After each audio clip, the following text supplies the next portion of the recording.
Hi, I'm Joel from Coaches Rising, and this dialogue was recorded as part of the Power of Embodied Transformation 2016.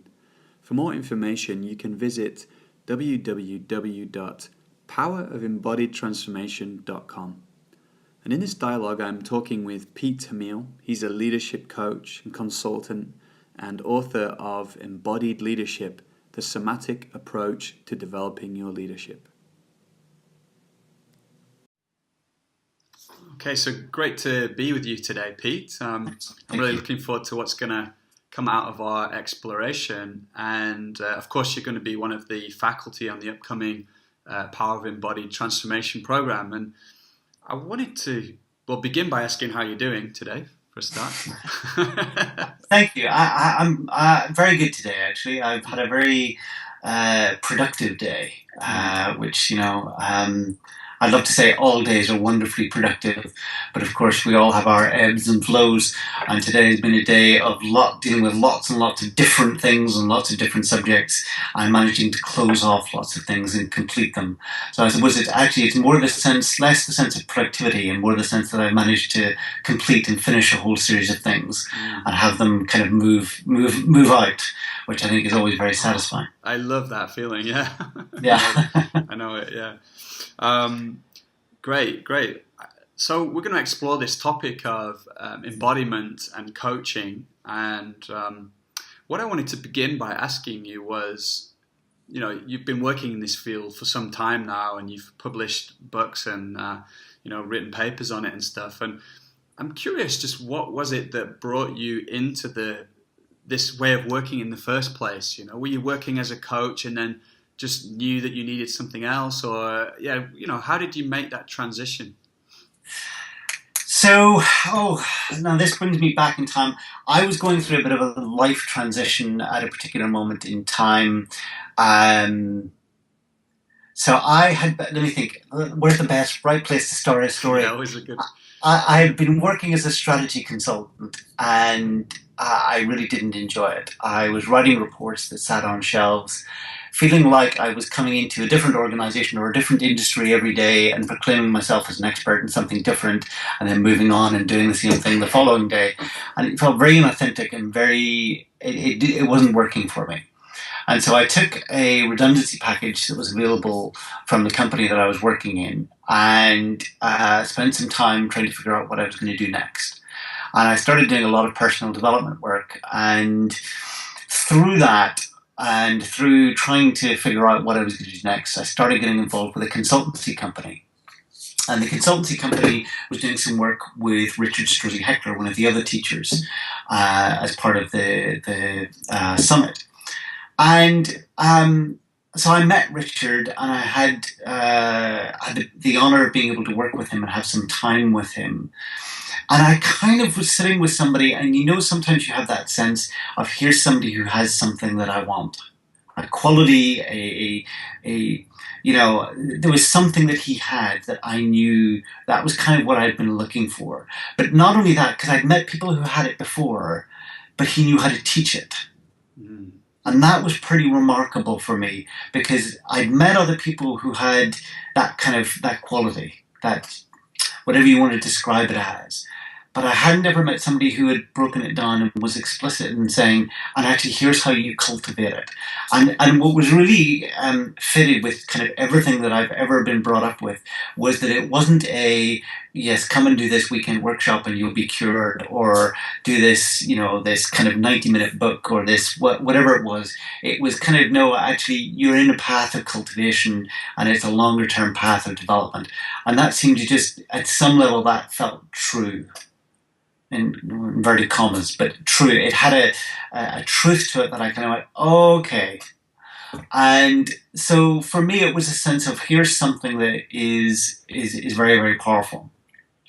And so I arranged to go over and do an internship with Richard, and the following year I went over and spent about 4 months working with him. But before I did that, it was a course that I went and did, and this was kind of quite a profound moment for me, in knowing that this was something quite powerful. So my background, I grew up in Northern Ireland during all of the violence and the troubles there. I had a number of experiences and run-ins with that, part of which left me in the position in life that I was very good at making myself invisible. Mm. And I was very good. I developed and cultivated the ability over time of making myself invisible. And then whenever I kind of felt safe in a certain situation or a certain environment, I would make myself visible, but then kind of withdraw again and go away. And so I had these moments of kind of showing up and disappearing and showing up and disappearing. And I developed the ability to do this, but I didn't know how that I did it. I wouldn't have been able to do it on demand. It was just something that I knew when I was in a comfortable environment that I could do, but then I went back to my invisible self. And I remember on this particular course, Richard just nailed me. He just saw it and he kind of, boom. And what he did in that moment, and I can't tell you what he said or what happened really, but what in that moment I learned how to do was I learned how to make that transition consciously, deliberately through my body. And it was profound because I'd never had a clue. I mean, this is something that I've been conscious of and battling with for, at this stage, I don't know, maybe 10 years plus, more longer probably. Battling with this piece of knowing that I was kind of hiding, knowing that it wasn't serving me, knowing that at certain times I could show up and be present. And I've done loads of personal development. I've done all the courses and the seminars and all the stuff, but somehow I'd never been able to get conscious control of it. I'd never been able to be in charge. And that was, for me, that was the moment where I went, that's what this is about. That's why it's profound. Because with all of this work, we talk about self-awareness and we talk about having more choice and we talk about, the ability to choose your response in all of these situations. And very few people tell you how to do that. And because how to do that really involves accessing the body. It involves creating shifts inside of ourselves. And the only mechanism we have to do that is inside of our body. We can't think ourselves into something new. We can't really emote ourselves into something new, but we can change things at the physical level, which has repercussions at all of those other levels. And so for me, it was a really profound moment of going, okay, there's something quite profound and quite powerful here. And along the way, I'd moved into a career from strategy consulting into doing leadership and organizational change consultancy. And I started getting involved in doing coaching work, and I've done some coaching courses and all sorts of stuff. But the bit, I suppose, that this added was a very pragmatic piece of how you do the shift, how you create personal change in a way that I didn't feel anybody else was really talking about. And as I started to explore embodiment, there was more to it, and there was more streams of it, and there was more teachers, and there was more ways of approaching it. But the fundamental piece for me was that actually this has a very real pragmatic sense of this is how I can produce change. Whereas a lot of the other stuff, it didn't, it said that change was possible, and it gave me a new perspective on the world, and it changed lots of stuff for me, but it didn't actually enable me to make some of the big transformative shifts that I needed to make in my own life. Mm. So I guess why did I get into embodiment at some level is probably because it's the most powerful thing that ever touched me, and therefore it became a fundamental part of my practice and the work that I have in working with other people. Mm. Well, it's a beautiful answer, and I really appreciate this personal story you've shared there, and actually resonates with me in some ways, and maybe I'll share that in a moment. But I'm curious if you could, if we could stay with that and what that moment was like with Richard, because I think it's so fundamental what you're pointing towards. Could you like kind of unpack what was it he said and what happened? I mean, I know you probably don't remember exactly what he said, and maybe it's a bit personal to share, but I think it's so useful, to highlight. And what happened in that moment, and then how did you then work with that afterwards? I imagine there was a process of integration. There was, I mean, I think, so this is 14 years ago, so do I remember the words that were said? No. I have no idea. It'd be interesting to talk to Richard and see what he remembers, if he remembers. I don't know. Um, so the I was probably ripe for it. I had been working consciously with this piece of myself for a while. I'd been reflecting. I mean, even before I walked into the particular session where this happened, I'd been journaling about what was going on and my presence and what was triggering me in that environment and causing me to be less present and less visible, and how I was managing that. And so I was conscious of that. And I walked into that session kind of going, this is the same thing, the same conversation, the same narrative, you know, and knowing at the same time that I didn't know how to make a shift in it. And, you know, Richard's very, very good at just, all of a sudden his energy can shift and turn and chum. And it was just straight at me. And there was a moment of kind of going, okay, so he spotted the fact that I was invisible, that showed up in his awareness, and he's kind of paid attention to it. And for a moment, he gave me all of his energy in a way which made me visible, but safe in my visibility.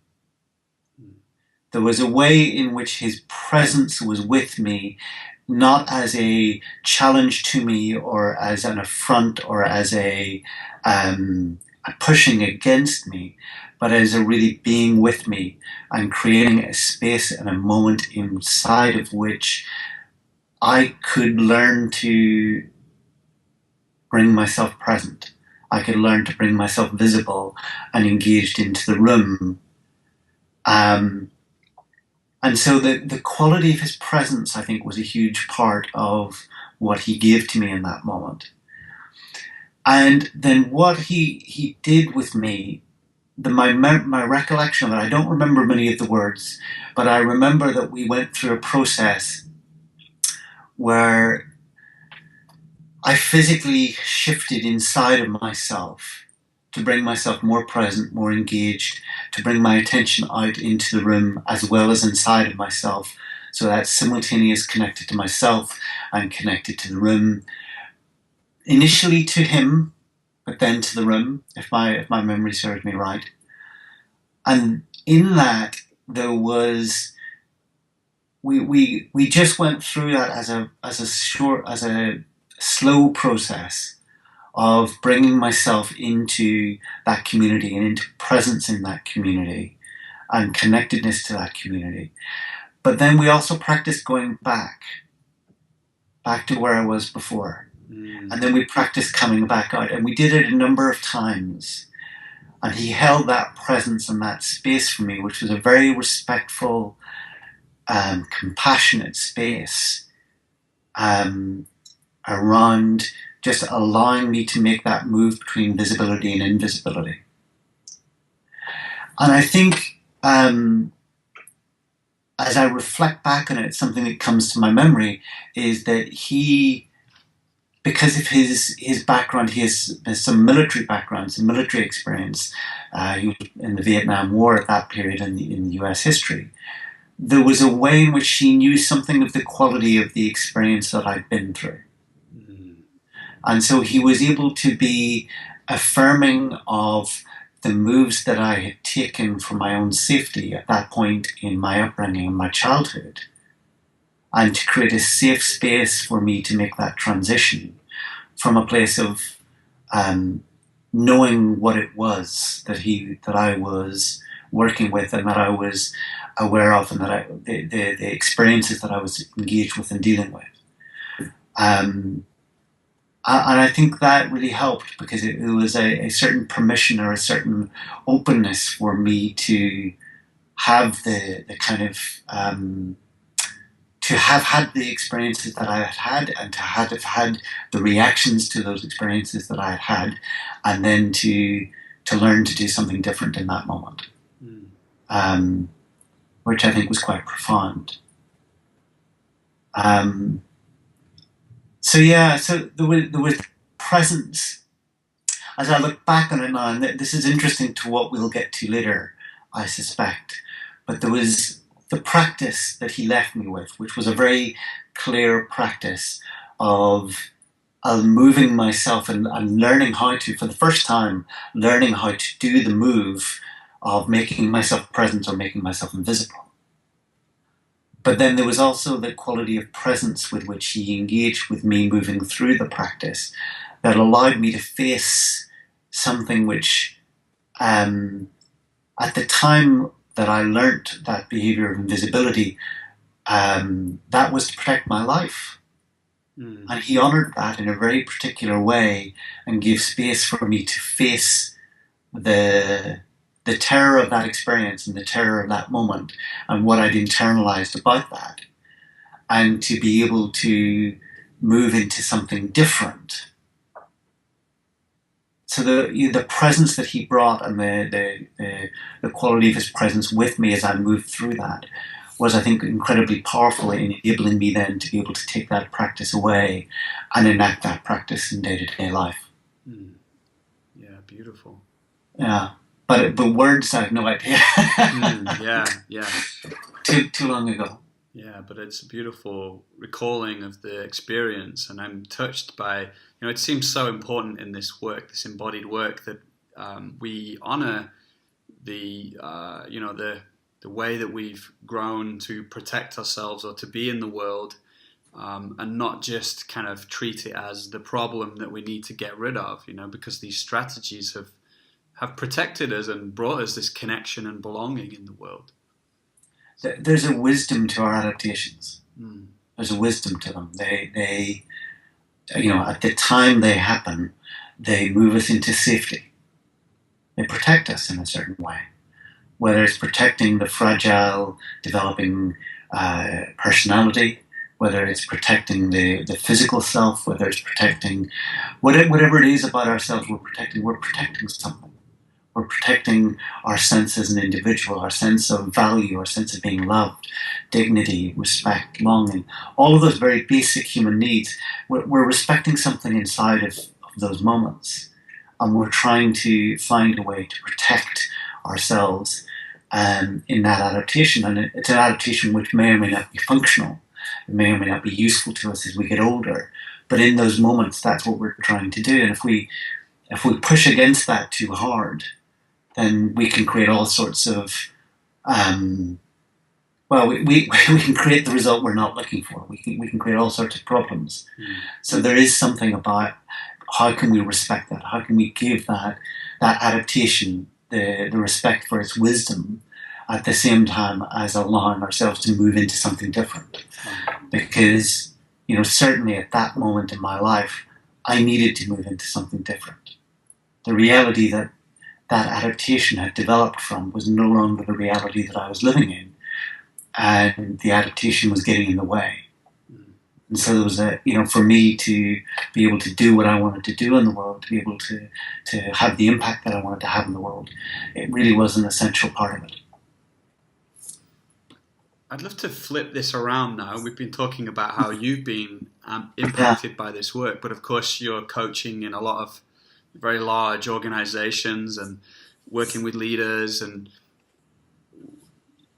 the question I'm thinking of is, how do you begin to work with somebody? Like, I'm thinking one of the things I loved from the Power of Embodied Transformation last year was how you ran through this case study and you made it so, we'd had Richard and people like Doug talking about this work, but you kind of put it all together in this beautiful case study. It became very grounded and practical. And I'm wondering if you could speak a little bit about how do you begin to work with somebody in this way? You mentioned this kind of opening.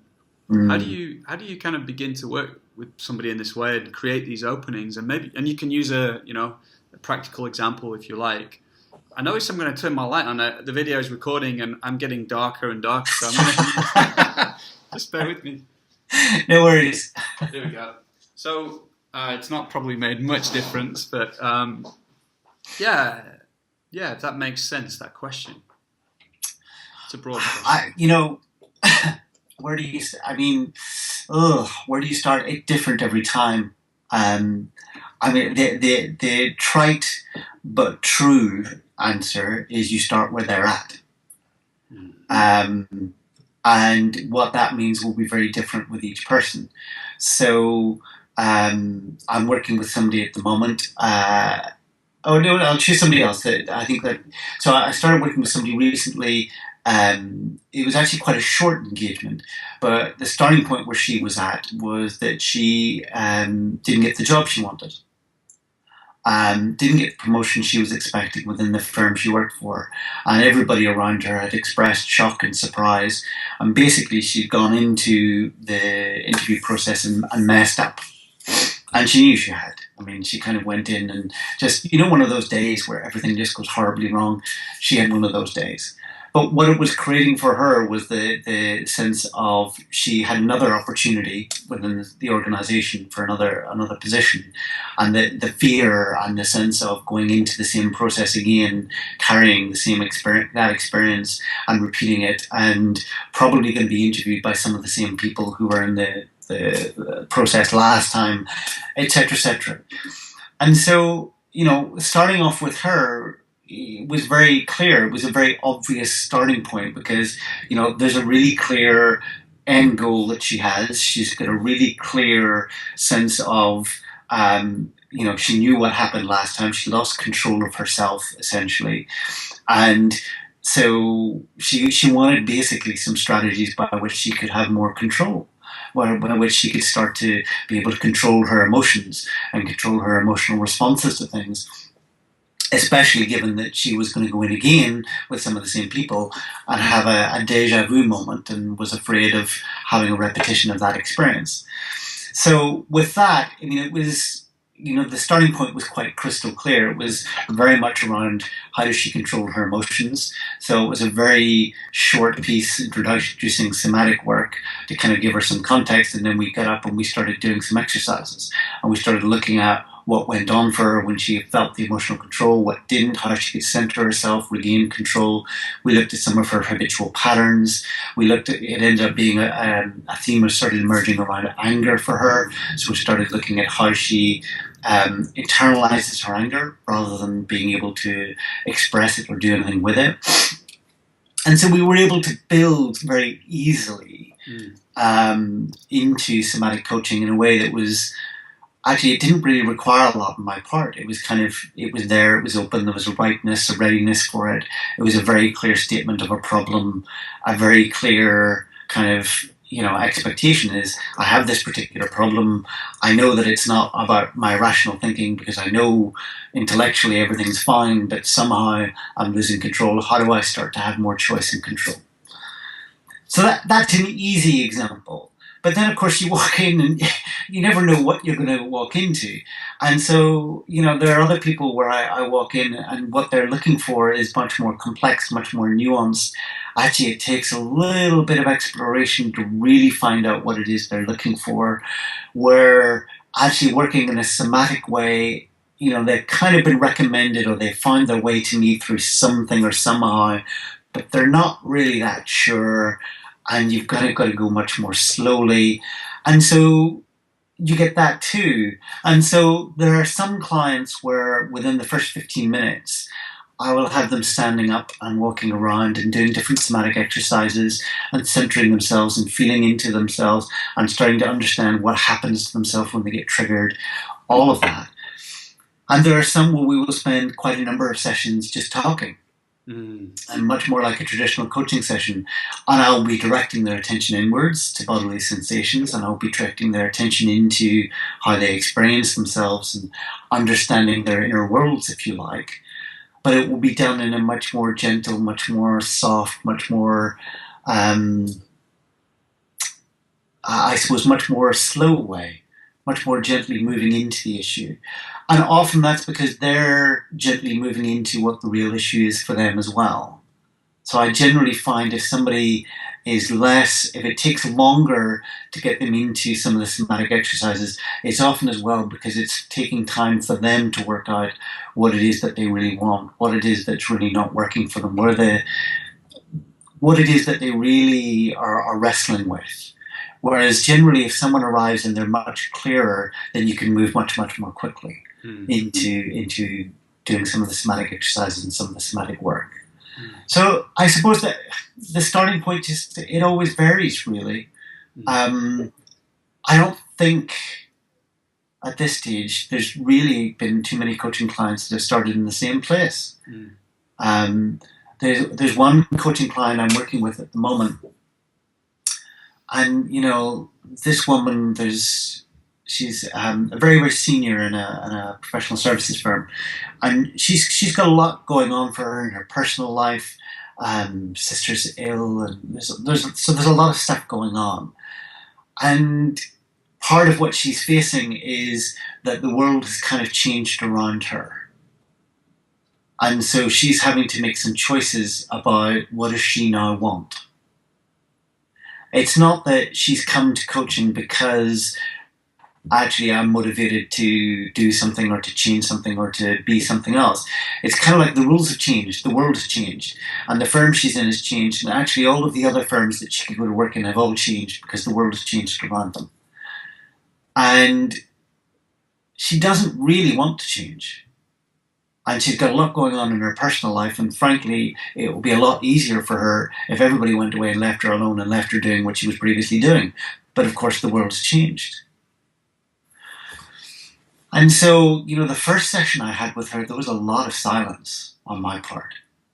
There was a lot of just kind of sitting in the moments of silence and the upset and the anger and the frustration about what it was that had happened for her. And it probably took us 4 or 5 sessions before we started really doing anything that would be traditionally called embodied or somatic coaching. Because it was just this slow sort of reality of accepting that the world had changed and that she had to change with it. And that actually she was in a situation where there was a lot of really unpleasant stuff going on in her life, and allowing for that and acknowledging that and giving space for that. And allowing her to come to the place where she was ready to get into the conversation, which then became, so how do we start to create change for you? Yeah. But it took time to get there. So I don't know if that's a very convoluted way probably of answering your question, but I don't know a better way of answering it than going, it just depends. I've never come in to a coaching session with I don't have a standard way of starting coaching. Yeah. Well, I mean, I think that's a beautiful answer in that, people come in and they're very unique, aren't they? And they have different types of, experiences and coaching topics, and also sensitivity to their body and emotions and self-awareness. So I think we have to kind of meet them where they're at. So you've beautifully articulated that, and I'm curious then, what is it about that working with, how do you then start working with the body? Imagine if you're with that woman in the moment, what does it make possible in the coaching conversation that wasn't possible before if you're just talking? Because I believe there is something possible. I'm just wondering. Maybe.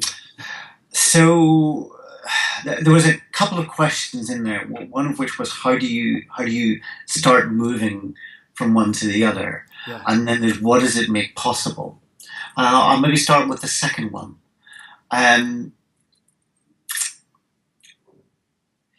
For me, it makes possible the shift. It makes possible that actually we move from understanding what's going on, the challenges, the desires, the frustrations, the inhibitions, all of that sort of stuff. We move from kind of a mapping of the territory, an understanding of the territory that we're working in. And sometimes the client, part of what they need is their own map to their own inner territory. And that's part of what those first conversations can be about. So it moves from that, and then it moves into actually, and how do I start to move into something different? How do I start to navigate into new territory?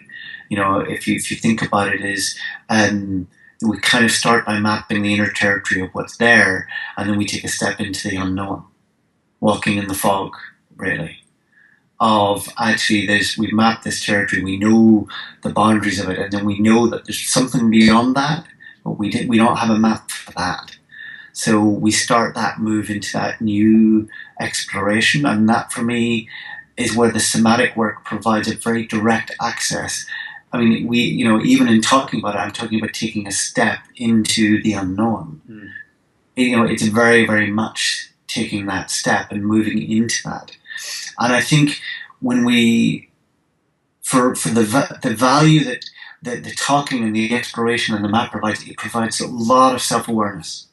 It provides a huge capacity for my own, or for the client's own emotional literacy, for their own experience. It provides a sense of understanding what their reactions are and what their dynamics are going on internally for them. But the step where we move into self-cultivation is the step where we have to engage in taking different actions.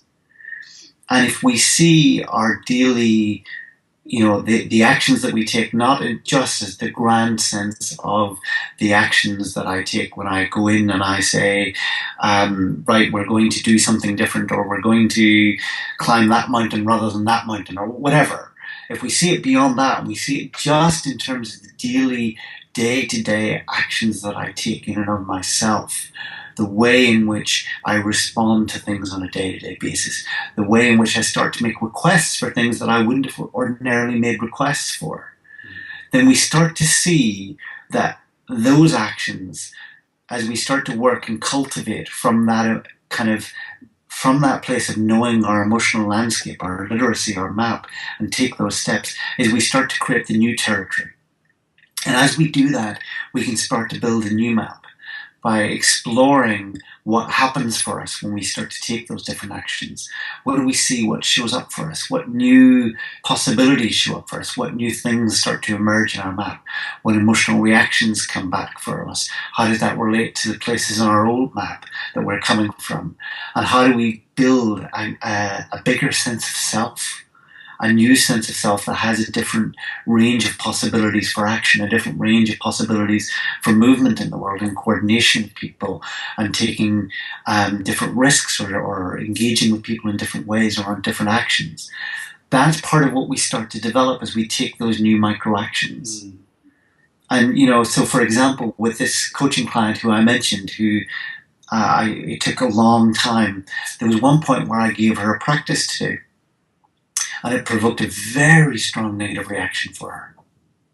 Even the idea of it.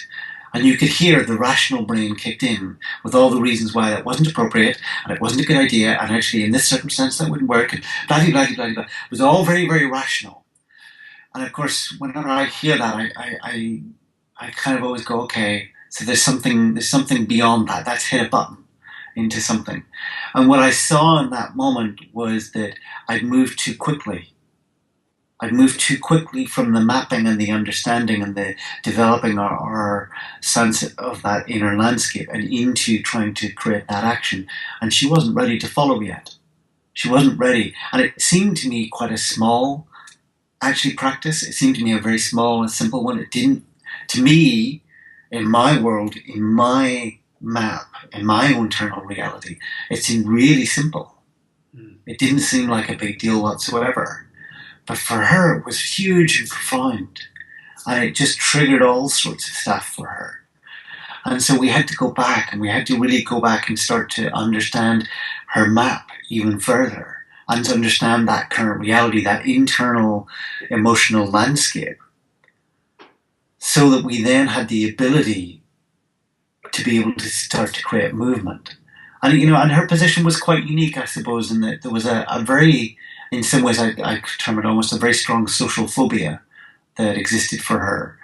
And she coped in the professional domain, but a strong social phobia that she had.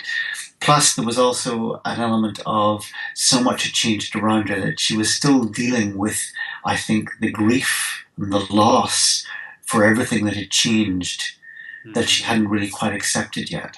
And so while we were still moving through some of that, It was like she wasn't ready to take those new actions into the new self that could be cultivated from that. So we had to go back and spend some more time there. And so for me, that's what the somatic work really enables. We can do lots of, if I work with you I've done quite a lot of Gestalt training. So if I work with you in a very Gestalt informed way, and we can start to explore the emotional landscape, and we can start to explore the felt senses and the reactions, and we can do that in a beautiful way and do a lot of that very, very somatically informed work, actually, from a Gestalt perspective. The bit that we wouldn't necessarily do in Gestalt, although some Gestaltists do, but is actually take that next step into so the embodied practices, the practices that shape my day-to-day living and existence. Equally, what we can't do is jump too quickly into somatic practices without connecting it to the emotional world and connecting it to the emotional landscape that comes with it. Because then what we can do is we can force people into a series of somatic practices where what they do is they get through it by steeling themselves, and by going back into whatever pattern they happen to have had historically. And they go back into a somatic practice, but from a very reinforcement, from a place of reinforcing some of their past defenses and blockages. And so that can't work either.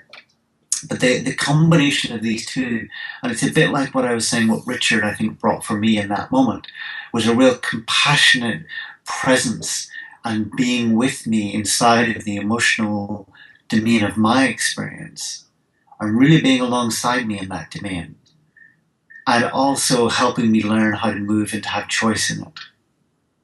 And I think I was ripe for it. I was at the right moment to really want to make that transition and learn to do that. And I think when we work with clients, we have to kind of go, what's wanting to emerge from the client? That's a phrase I pick up from Richard. I steal ruthlessly from all the embodied teachers I've ever worked with. But that one that comes from Richard is what's wanting to emerge from the client at any moment?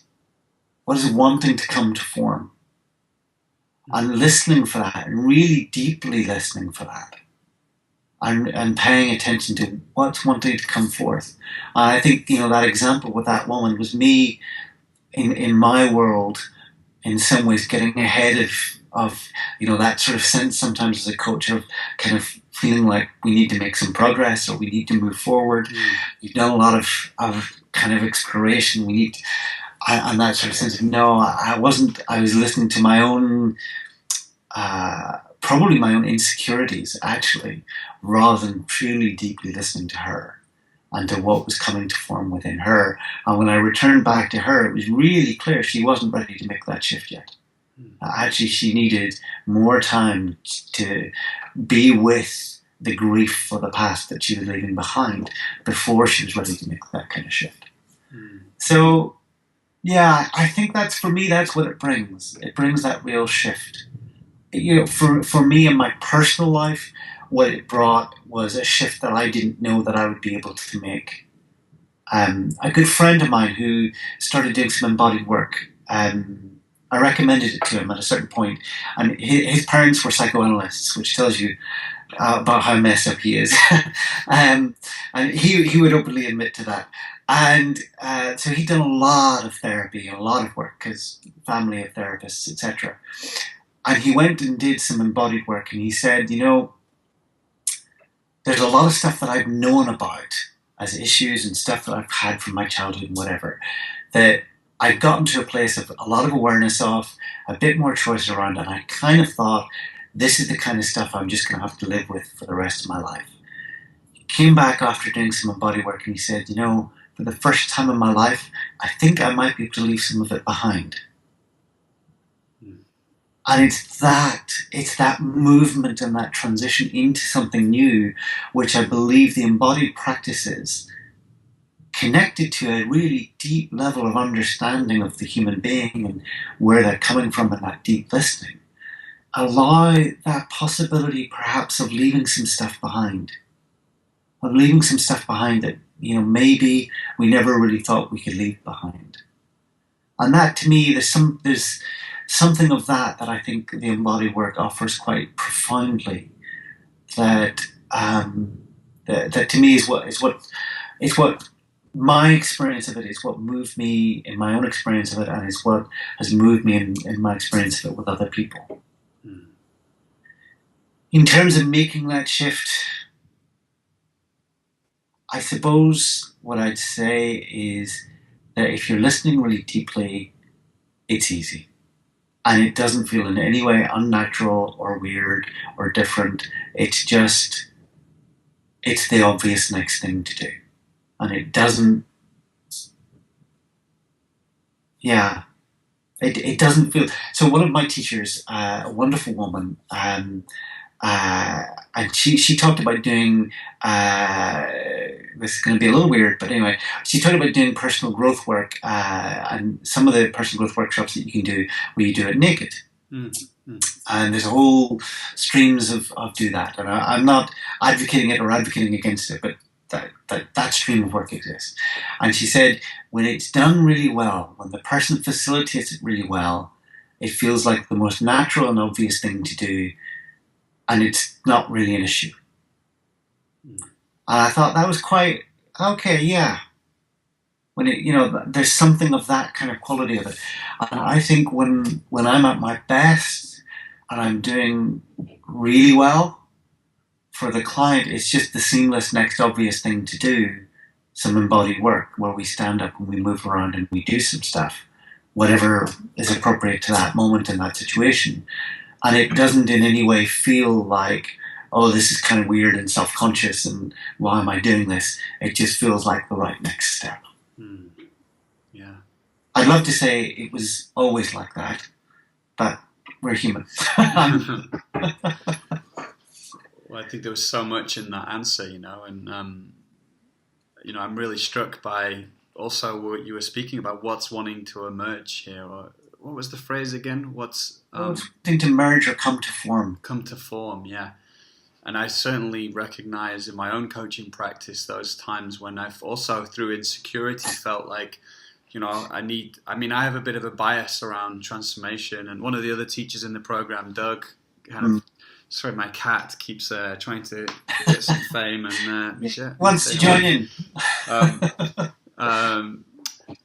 A bit of a bias around transformation and depth, it's been one of my edges to work with in my coaching, because if I'm not careful, then I can start to impose that onto my clients, and that just never works, So I love this articulation of what's the form that's wanting to emerge here, and can we listen deeply and sense deeply, and kind of in a way like get out of the way a bit and then allow that to come to us. It feels very artistic, and then being a guide for our clients, in enabling them to take these steps into this new kind of form or way of being. And I wondered if you could speak a little bit about the program itself. I know you're going to be leading 2 sessions, and a lot of the things we've been talking about you're going to cover. I wonder if you could just speak about what are you going to teach, and what will people get from it, and what are you most excited about by it? I did my thing there. I always ask 3 questions at once. It's something I'm trying to stop doing, but I get too excited. I'll try to hold on to them. So one of the things that I am most passionate about is bringing embodied work into the world more, in a bigger way. Richard and Doug and Mandy and Wendy and many other teachers that I've worked with, they really, they push the field forward. They push the field forward, and they do that beautifully. And I love them for it.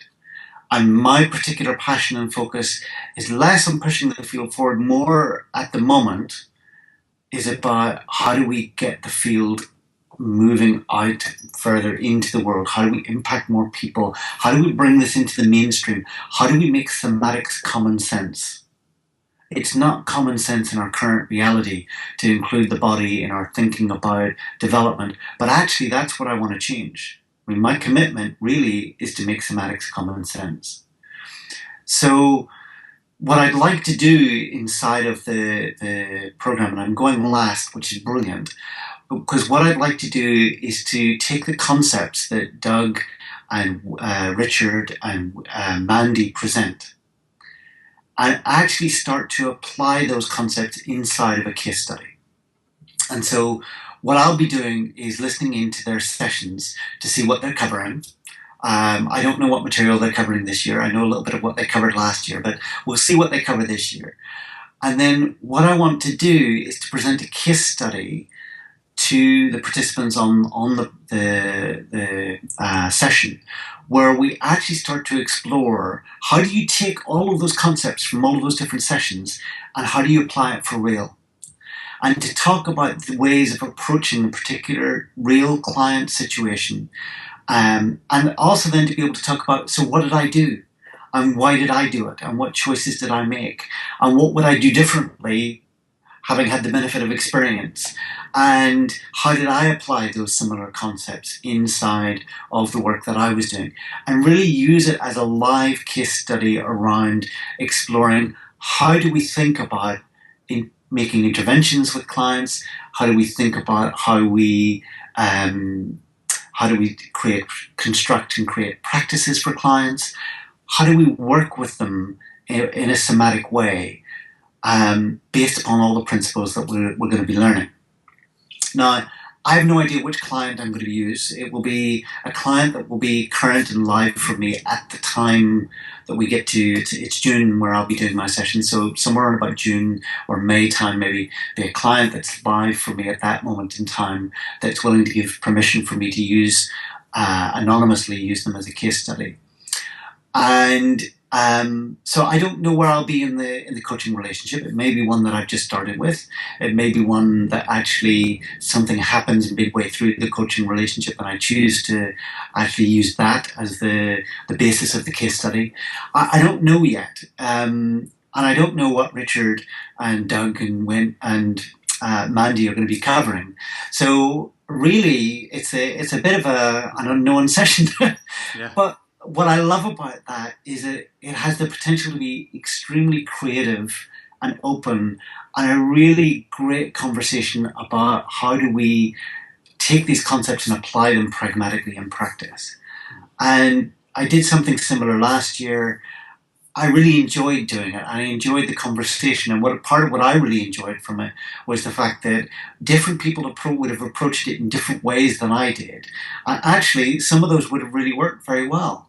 And so from the experience of the conversation that we had and from people sharing their approaches and how they would deal with this type of situation, I learned a huge amount from it. I think participants learned a huge amount from it. And it certainly changed or informed how I moved forward with that coaching client afterwards. So, for me, it was a session that was really powerful for everybody concerned. So that would be very much what I'd hope we'd be able to do inside of this session again, is have a really creative and engaging session where we explore all of those things. So that's the first one. The second one draws on some of the themes we've been talking about today, because it's about practices in practice. Because when we ask somebody to take on a practice, there's a whole world of stuff that goes on. It's very, at one level, it's very simple. You take on a practice, you go out there and do it, and then we come back and have a conversation about it, how it went. And through doing this practice over time, you cultivate new capabilities. Very, very simple, very straightforward. But of course, it's nothing like that in practice. You take on a practice, and with the best will in the world, we're all humans, so we have days when we're better with our practice, weeks when we're better with our practices than others. And ultimately, when we're taking on a practice that is about cultivating a new capability inside of ourselves, what we're also doing is turning and facing some aspect of ourselves that has served us up to that point in our lives, and we are ending completing with that bit of ourselves. We're separating. We are letting go of that compulsive need to do whatever it was we were compulsively doing. If I go back to my own journey that I talked about at the start, it's saying goodbye to that part of myself that compulsively makes myself invisible for safety. Mm. It's saying goodbye to my safety mechanism. Mm. So taking on this new practice and just practicing it on a day-by-day basis is not that simple. Because every time we take on that practice and every time we bring ourselves to that practice in a present way, conscious of what we're doing, conscious of why we're doing it, we're also bringing ourselves face to face with whatever it is that we're taking a step away from. And therein lies the whole world of nuance and challenge and the world of just grappling with ourselves and personal change that comes up for everybody inside of taking on new practices and cultivating a new self. And it's very, very hard to talk about that in a way where people really get at a visceral level what that really takes. Because we can talk about it and it just seems like, yeah, you take on a new practice and you go and do it. But no, you're taking on a new practice that involves you actually fundamentally reshaping yourself. Mm-hmm. Especially if we do it with that kind of committed awareness, which I think is what really creates the power to a practice. So I guess what I'd like to do with that session is really explore that for real, explore what committed awareness means with practices, to explore what it means to day by day face and complete with that aspect of ourselves that has served us with this period of time, and start to move ourselves into to choose on a daily basis something different, to choose a new capacity, a greater sense of self. And how do we bring ourselves to that? And how do we battle not battle's the wrong word, but how do we engage with the part of ourselves that wants to hold us in safety? The part of me that wanted to stay invisible because, hey, that was safe. And the part of me that actually, as I've gone, before I published my book, I published the book in 2013. Before I published that, I went and dealt with a whole new level of my invisibility. I went out and dealt with it again on the basis that I knew that in stepping into writing the book, I was going to make myself more visible in the world. Mm. And I could easily sabotage myself. So while I dealt with it at many different levels, I needed to go back and re-immerse myself in that. And so, there are different levels of practice that we can take on. There's different levels of invisibility that we can engage ourselves with as we grapple with that part of our history, or whatever it is. If I'm the kind of person who's conflict averse, there's different levels that I can start to get conflict comfortable. Mm. There's different levels I can move in that. And so how far do I push myself? What are my situations am I putting myself into? And what's that going to take of me? And what's going to be required of me in order to be able to do that? And so the nuance of practices is what I'd love to explore. And what we're going to do is I'm going to ask everybody, and I haven't decided what it's going to be yet, but we're going to ask everybody before coming on the call to take on a practice between the previous session and this session, to take on a practice, to try something out. Now, within the group, people will have a range of different reactions to it. For some, it won't have much, it will be quite sort of banal. For some of it will be very different. For some, it will be something that they really won't do at all because they'll find lots of reasons to avoid it. For some, they'll do it every day. But what we'll be able to do is collectively in small groups and together as a whole group is explore the process of taking on a practice and the different range of reactions that can occur, the different ways in which it can expose us and allow us and cause us to shed some of our armor. And I'll be taking on the practice too. I won't be giving it to people and saying, you guys go and do this practice and then see what happens. I'll take it on too, whatever it is. It'll be something I'm not currently doing so that I can take it on and adopt it as well. And we'll have a go and we'll have a joint exploration into and we'll really just explore what it is, just the phenomenon of taking on this practice and what arises for us in that process, and what it generates for us, so that one, we can cultivate the empathy with our clients in taking on that practices, because I think that's always good to return yourself to new practices, so you remember what it was like when you started with a new practice, and two, so that we can hear and explore just some of those range of different ways and perspectives and the kind of reactions that clients have to practices, and how we can then work with those, and how we can then help people to be able to take on practices that will be generative for them and that will be a path of self-cultivation and that will move them forward. Mm. So beautiful. Well, I can't wait. And as a coach myself who works in this way, I just love this type of work, where we get right into the practical application, and it's like a clinic kind of feel, and let's all explore together. So I can't wait for that. And yeah, I think it's a good place to bring this to a close now. And I think we've covered a lot of rich topics, and I'm really touched by the personal story you've told, that kind of took you into this work, and how I'm also really touched by how you talk about making it accessible to the world, and making it, bringing it into the wider world, because I truly believe in that too, and I'm glad that somebody's taking that on. Yeah. So, thank you. Thank you for saying that. Yeah. So, hi, Joel here again. I hope you've been inspired by this conversation, and if that's so, I would love it if you could share it by clicking on the share button on this page, because I care deeply about this approach, this way of coaching, and I want as many people to know about it and be served by it as possible. So if you're curious about going deeper into all the topics we've been talking about, then I encourage you to take a look at our coach training. Because during the training, Pete and Richard Strozzi Heckler, Doug Silsby and Mandy Blake are going to teach you how to facilitate embodied transformation in your clients. You'll grow your capacity to see your clients' conditioned, habituated patterns as they arise. And you'll help them disrupt these patterns in the moment and then shift into new, more empowered and creative ways of being.